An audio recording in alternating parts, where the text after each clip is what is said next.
Hi everyone, welcome to the channel. So let's start the video. আজকে একটা small cap stock রয়েছে আমার কাছে, যেটা নাম হলো গেটওয়ে দৃষ্টি পার্কস। এটা একটা লজিস্টিক কোম্পানি। এই কোম্পানিটার খুব ভালো একটা ব্যালেন্স শিট আমার চোখে পড়েছে, তো আমি ভাবলাম তোমাদের সাথে শেয়ার করা দরকার। তো চলো এই স্টকটার একটা ডিটেল ডিসকাশন করে নেবো, কি কি প্যারামিটার আমরা দেখবো স্টকটাতে, কি কি ভালো আছে, কি কি খারাপ কিছু আছে। তো প্রথমেই দেখে নেবো, চলো পেন টুলটাকে আমার একবার অন করতে দাও। ওকে, সো প্রথমে মার্কেট ক্যাপিটালাইজেশন দেখি। 5,000 কোটি টাকার market capitalization, which is small ক্যাপের জন্য একটা ঠিকঠাক নাম্বার। কারেন্ট প্রাইস হচ্ছে 100, ঠিক আছে। স্টক পি 19.8, যেটা ইন্ডাস্ট্রি পির থেকে হাফের কাছাকাছি ট্রেড করছে। Industry P 37। Debt to equity ratio দেখি 0.26, হুইচ ইজ সো নেগলিজেবল। কিন্তু এটা একটু কনসার্নের বিষয়, কোম্পানির কাছে ডেপ্ট রয়েছে 471 কোটি টাকা, কিন্তু নেট প্রফিট করেছে কোম্পানি 253 কোটি টাকা। এটা একটা কনসার্নের বিষয়। তো চলো আর কি কনক্লুশনে আমরা আসতে পারি এখান থেকে সেটা দেখে নেবো। এরপরে রয়েছে কোম্পানি প্লেজ পার্সেন্টেজ। কোনো প্লেজ নেই কোম্পানির। 5 বছরের আরওই যদি দেখি 13.5, 5 বছরের যদি আমরা সেলস গ্রোথ দেখি 12.1, আর 5 বছরের যদি প্রফিট 25, ঠিক আছে, which is the massive number. Dividend pay করে কোম্পানি 1.97%, এবিটার 13.4, প্রাইস টু বুক ভ্যালু 2.74 এর কাছাকাছি প্রাইস টু বুক ভ্যালুতে ট্রেড করছে। মানে এটা খুব একটা ওভার ভ্যালুড নেই স্টকটা, মোটামুটি একটা পারফেক্ট ভ্যালুয়েশনে কোম্পানি রয়েছে এরকম বলতে পারি। তো চলো একবার পি রেশিওটাকে ডিসকাস করবো। 5 বছর যদি ইন্ডাস্ট্রি পি দেখি, ইন্ডাস্ট্রি পি 15.5, 10 ইয়ার্সের ইন্ডাস্ট্রি পি 15.5, 3 ইয়ার্সের ইন্ডাস্ট্রি পি 15.5, 1 ইয়ারে ইন্ডাস্ট্রি পি 15.3, 6 মান্থের ইন্ডাস্ট্রি পি 18.1। ওকে, যদি আমরা 5 বছরে কম্পেয়ার করি, কোনো কোম্পানিকে আমরা যখন অ্যানালিসিস করি তখন 5 বছরের একটা প্যারামিটার আমাদের কাছে ঠিকঠাক, যে কোম্পানি এটা গ্রো করার জন্য 5 বছর is a sufficient year for growth. Okay, তো 5 বছর এদিকে 15.5 পি, আর এখানে 19.9, ঠিক আছে, একটুখানি উপরে রেট করছে মিডিয়ান পির থেকে, ঠিক আছে, অলমোস্ট গুড বলতে পারি আমরা এখানে। তো চলো আর কি কি আছে দেখে নেবো। এর যদি আমরা সেলস দেখি, সেলস কন্টিনিউয়াসলি ইনক্রিজ পজিশনে দেখতে পাবো। দেখো 2012 থেকে 13, 14, 17, 18, 19, 20, 21, 22 কন্টিনিউয়াসলি হাইয়েস্ট এভার গ্রোথ হচ্ছে এখানে 2023-এ 1396 কোটির সেলস হচ্ছে এখানে হাইয়েস্ট এভার সেলস। আর এখানে হাইয়েস্ট এভার প্রফিট 236 কোটি। যদি অপারেটিং প্রফিট দেখি কোম্পানির, অন অ্যান অ্যাভারেজ 20%-এর উপরে company operating profit margin generate করছে, which is the very very good parameter for the company. অনেক ভালো ভালো কোম্পানি, তোমরা যদি ফান্ডামেন্টালি গুড কোম্পানি যেমন নেসলে, এইচডিএফসি ব্যাংক, আইদার তোমরা এফএমসিজির মধ্যে রয়েছে হিন্দুস্তান ইউনিলিভার, এই যে কোম্পানিগুলোকে তোমরা যদি স্টাডি করো দেখবে ওদের অপারেটিং প্রফিট মার্জিনটা অন অ্যান অ্যাভারেজ 20%-এর উপরে রয়েছে। তো ওটা গুড একটা নাম্বার। দেখো কোম্পানি 2019-18 থেকে দেখো 19, 22, 33, 20, 26 একবার ড্রপ হয়েছিল due to the Covid, 27, 25, 25 almost same operating profit মার্জিনে কোম্পানি ট্রেড করছে। ওকে, তো নেট প্রফিট যদি দিকে, নেট প্রফিটও দেখালাম তোমাদেরকে 236 কোটি টাকা, এখন টিটিএম তে চলছে 253, যেটা হাইয়েস্ট এভার কোম্পানির কাছে প্রফিট হচ্ছে। Most interesting point, compound sales growth. 10 বছরের কম্পাউন্ড সেলস গ্রোথ 10%, যেটা কম্পাউন্ড প্রফিট গ্রোথ হচ্ছে 24%।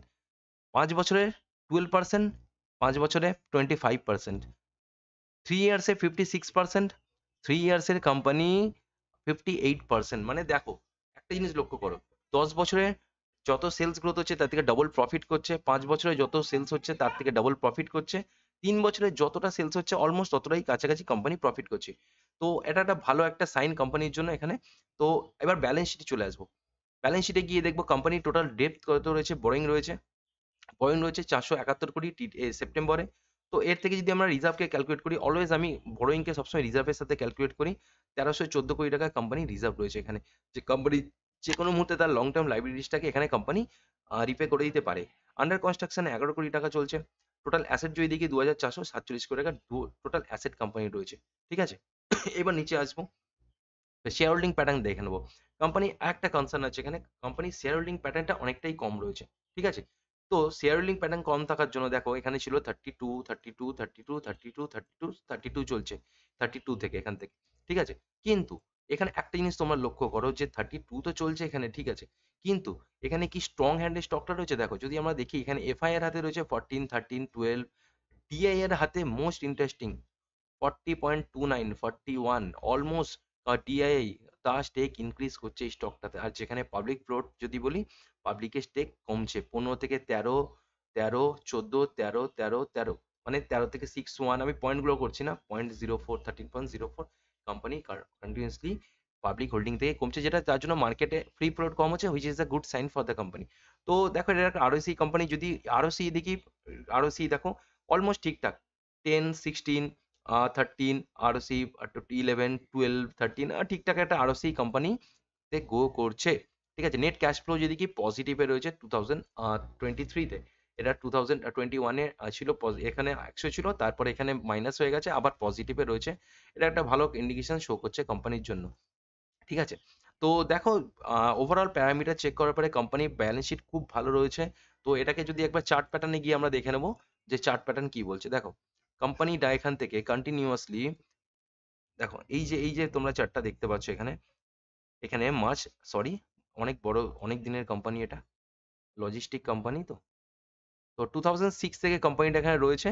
অলমোস্ট এর আগে 2015 এ কোম্পানি হাই করেছিল 110 টাকার কাছাকাছি, সেখান থেকে ড্রপ করেছে, ড্রপ করে 18 টাকায় চলে এসেছিল, করে আবার সেম জায়গায় কোম্পানি ট্রেড করা শুরু করছে। প্রাইসটা এখানে অলমোস্ট দেখো এই যে অল টাইম হাইয়ের কাছাকাছি থেকে রিজেকশন নিয়েছে, রিজেকশন নিয়ে এখন একটু লোয়ার লেভেলে আসছে। এরপরে গেটওয়ের এই স্টকটার নেক্সট সাপোর্ট হলো 92 টাকা, তারপরে নেক্সট সাপোর্ট হচ্ছে 80 টাকা। এই জায়গায় যদি আমরা পেতে পারি এই স্টকটাকে, খুব ভালো একটা ডিল হতে পারে। এখান থেকে একটা হায়ার সাইড পটেনশিয়াল ক্যাপিটাল, এখান থেকে 50% অথবা 60, 70, 80, 100% পর্যন্ত গেন হওয়ার পটেনশিয়াল এই স্টকটার মধ্যে আমি দেখছি। ওকে, তো আবারও বলি এটা কোনো বাই সেল রেকমেন্ডেশন না। Okay, I am not SEBI registered. তো এটা অনলি ফর এডুকেশনাল পারপাস। তো সেইভাবে তোমরা এটাকে দেখো, নিজেরা শেখো জিনিসটা কি বলতে চাইছি। তো কিভাবে আমি অ্যানালিসিস করছি স্টকগুলোকে, তো তোমরাও আশা করি এইভাবে শিখে এগুলোকে অ্যানালিসিস করতে পারবে। ওকে, তো চলো ততক্ষণের জন্য বাই, আবার অন্য কোনো ভিডিওতে তোমার সাথে দেখা হবে। ভিডিওটা যদি ভালো লেগে থাকে তো লাইক করে দিও, চ্যানেলটাকে সাবস্ক্রাইব করে দিও, আর বেল নোটিফিকেশনটাকে প্রেস করে দিও, যাতে নতুন ভিডিওর কোনো নোটিফিকেশন যায় তোমাদের কাছে। আর ফ্রেন্ডস ফ্যামিলি যারা যদি শিখতে চায় কেউ স্টক মার্কেটে কিভাবে আমরা ট্রেড করতে পারি, ব্যালেন্স শিট কিভাবে আমরা স্টাডি করি, নতুন কোম্পানি কিভাবে আমরা দেখবো যে এই কোম্পানি ইনভেস্টিং করা যেতে পারে কিনা, লং টার্ম ভিউ কি হতে পারে আমাদের, তো সেই সব বিষয়ে এই চ্যানেলে ডিসকাস হয়। তো তার জন্য ভিডিওটাকে শেয়ার করে দিও এবং সাবস্ক্রাইব করে দিও। চলো ততক্ষণের জন্য ভাই, আবার অন্য কোনো ভিডিওতে তোমার সাথে দেখা হবে। চলো টাটা।